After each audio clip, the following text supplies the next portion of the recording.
Hello friends, பேசிக்காக அமாவாசைக்கு என்னென்ன செய்யணும் என்ன செய்யக்கூடாதுங்கிறத நான் இந்த விஷயத்தை நான் உங்களோட ஷேர் பண்ணிக்கிறேன். இது தெரியாதவங்களுக்காக தான் நான் இந்த வீடியோ போடுறேன், தெரிஞ்சவங்களுக்காக இல்லை. இன்னும் நிறைய பேருக்கு அமாவாசை பற்றி நிறைய குழப்பங்கள் இருந்துக்கிட்டே தான் இருக்குது, எனக்கும் கூட இருந்தது. ஆனால் இது கண்டிப்பாக அமாவாசை பூஜை பண்ணி தான் ஆகணும். இது நம்ம முன்னோர்களுக்காக செய்கிறது, எந்த பயமும் இல்லாமல் நம்ம பூஜை பண்ணணும். அதாவது வீடை நல்லா சுத்தம் பண்ணணும். முத்தத்தில் கோலம் போடக்கூடாது, நிலப்படியில் பூஜா ரூமு கிச்சனில் கோலம் போடக்கூடாது. வாசு தெளிக்கிறப்போ மஞ்சத்தூள் கலந்து தெளிப்போம். அந்த அமாவாசை அன்னைக்கு வெறும் பச்சை தண்ணி தான் தெளிக்கணும். சாமி கும்பிட்றதுக்கு முன்னாடி பெண்கள் நல்லா சுத்தமாக குளிச்சுட்டு வீடையும் நல்லா சுத்தம் பண்ணிவிட்டு அதுக்கப்புறம் சமையல் ஆரம்பிக்கணும். பெண்கள் பசியோடு சமைக்கக்கூடாது, ஏதாவது சாப்பிட்டுட்டு நம்ம சமையல் வேலையை ஆரம்பிக்கலாம். நான்வெஜ்ஜை அன்றைக்கி சமைக்கக்கூடாது. ஒன்லி நாட்டு காய்கறி, சில காய்கறிகளை அவாய்ட் பண்ணணும்பாங்க. இது பார்ட் 1 வீடியோவை நான் உங்களோட ஷேர் பண்ணுறேன். பார்ட் 2 வீடியோவும் போடுறேன். எனக்கு தெரிஞ்சு பேசிக்காக இது தான் நான் ஃபாலோ பண்ணுறது.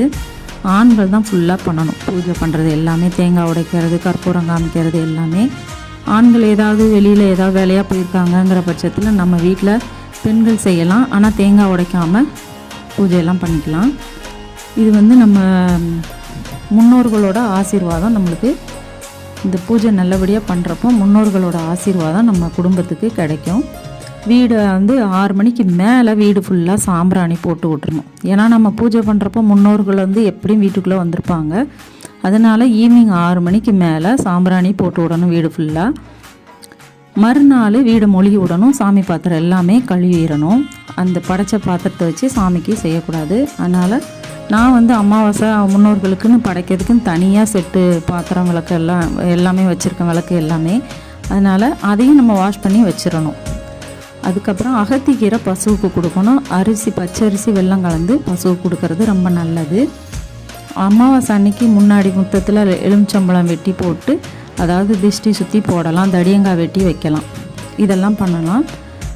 அன்னைக்கு அகத்திக்கீரை கொடுக்கறது ரொம்ப நல்லது பசுவுக்கு. நம்மளால் முடிஞ்சது அன்னதானம் பண்ணலாம். அன்னைக்கு இல்லாதவங்களுக்கு நம்ம அன்னதானம் பண்ணுறது ரொம்ப நல்லது. அமாவாசைனாலே எல்லோரும் பயப்படுறாங்க, அதெல்லாம் பயப்பட தேவையில்லை. இது ஒரு பார்ட் 1 போடுறேன், பார்ட் 2 போடுறேன். தேங்க்ஸ் ஃபார் வாட்சிங்.